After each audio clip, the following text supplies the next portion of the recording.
Hey, Granbury Church of Christ, it's your youth minister, Scotty Weaver, here with yet another Ministry Minute. So whenever quarantine first hit and I had to come home and start working, it was definitely a new routine for me that I had to figure out. The first thing I had to figure out with that, of course, was where I was going to work. I tried working in my wife's office with her because she's already established a home office here for our business.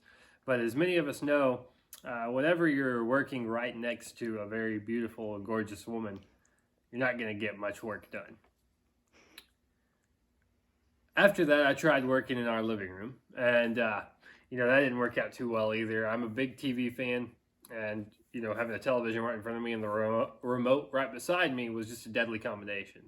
So then I tried moving to our kitchen and our dining room, and that didn't work out too well either. Just the amount of dogs coming through, as well as Melinda, just kept me very distracted. So I was at an impasse as to whether or not I was going to be able to work from home. But then, long story short, we have a closet that's attached to our master bathroom.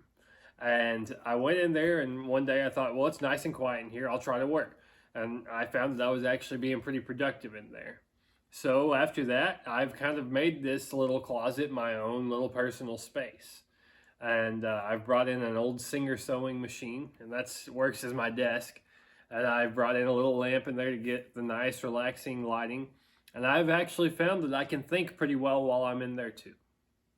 And among the many thoughts of my scattered brain, one of the thoughts that's come to my mind very recently and kind of stuck with me is how we deal with others who are experiencing pain or grief. I have a good friend of mine right now that's dealing with a lot of grief in his life, just through things that are happening with his family, along with the whole COVID situation as well. And it's just really gotten me thinking about that.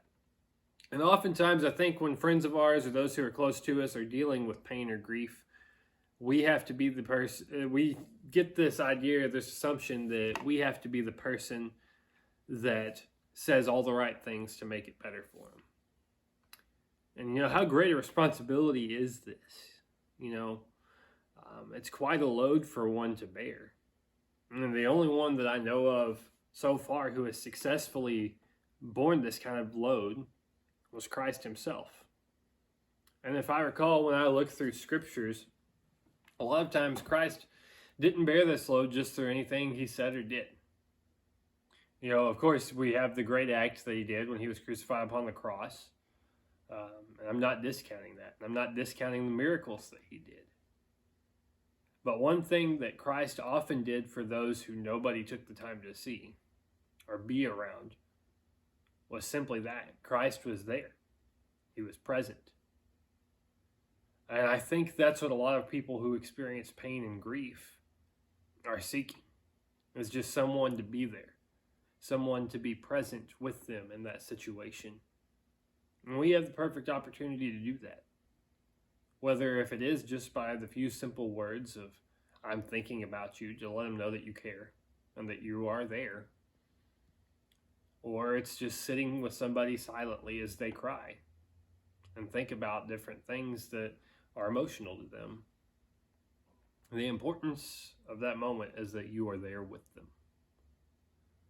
As Fred Rogers put very well, there are many ways to say I love you. And being present in someone's life is a perfect opportunity to do that. My question for you is, as we close out today, there are many who are hurting. And how are you going to be present with them? I'm Scotty Weaver, and this has been your Youth Ministry Minute.